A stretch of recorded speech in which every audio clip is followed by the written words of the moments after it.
تخلیق مظفر انسان معلومات بہت باریکی گویا انسان کا امتحان کس طرح ہو رہا ہے۔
یعنی اللہ کے مقابلے میں یہ ایسی سخت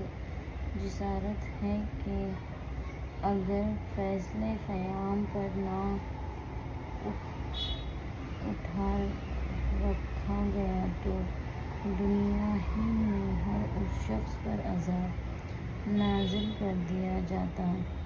جس نے اللہ کا بندہ ہوتے ہوئے اللہ کی زمین پر خود اپنا دین جاری کیا، اور وہ سب لوگ بھی تباہ کر دیتے جنہوں نے اللہ کے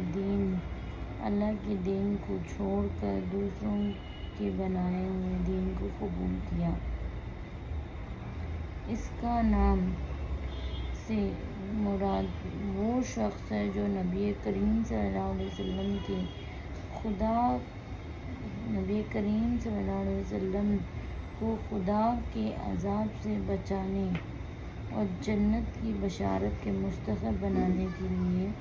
کر رہے ہیں۔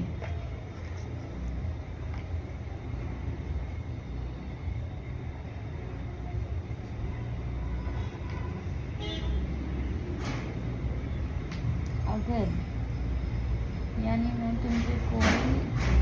اجر نہیں چاہتا مگر قریبی محبت ضرور چاہتا ہوں۔ اس لفظ قریبی کی تفسیر میں مفسر کے درمیان بڑا اختلاف ہو گیا ہے۔ ایک گروہ نے اس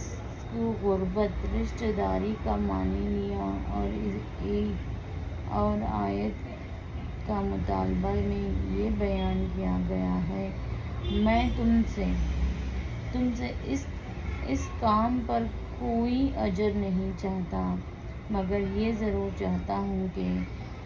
تم لوگ یعنی اہل قریش کم از کم اس رشتہ داری کا تو لحاظ کرو جو میرے اور تمہارے درمیان ہے۔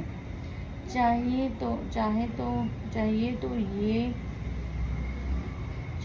تو یہ تھا کہ میری بات مان لیتے، لیکن اگر تم نہیں مانتے تو تم ستم تو نہ کرو، سارے عرب میں سے تم سے بڑھ کر تم ہی میرے دشمن پر تل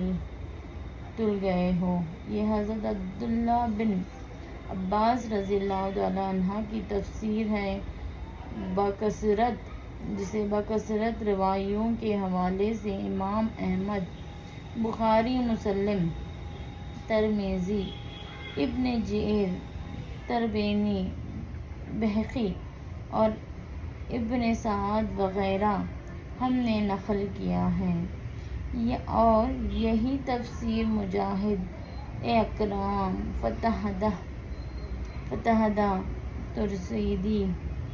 ابو مالک عبد الرحمن نے بن زربین،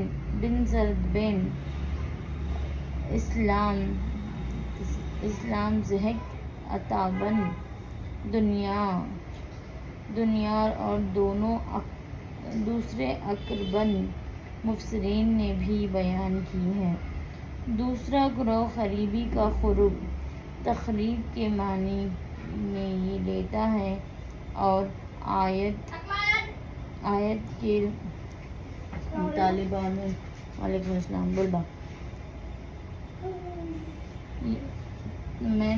میں تم سے اس کام پر کوئی اجر اس کے سوا نہیں چاہتا کہ تمہارے اندر اللہ کے قریب کی چاہت پیدا ہو، یعنی تم ٹھیک ہو جاؤ، بس یہی میرا اجر ہے۔ یہ تفسیر حضرت حسن بصری سے منقول ہے، اور ایک قول قتادہ رحمۃ اللہ سے بھی اس کی تائید میں نقل ہوا ہے، بلکہ طبرانی کی ایک روایت میں ابن عباس رضی اللہ تعالیٰ عنہ کی طرف بھی یہ قول منسوب کیا گیا ہے۔ خود قرآن میں ایک دوسرے کے مقام پر یوں ہی مضمون ان لفظ میں ارشاد ہوا، قُلْ مَا أَسْأَلُكُمْ عَلَيْهِ مِنْ أَجْرٍ إِلَّا مَنْ شَاءَ أَنْ يَتَّخِذَ إِلَىٰ رَبِّهِ سَبِيلًا۔ ان سے کہہ دو میں اس کام پر تم سے کوئی اجرت نہیں مانگتا، مگر میری اجرت بس یہی ہے کہ جس کا جی چاہے وہ اپنے رب کے راستہ اختیار کر لے۔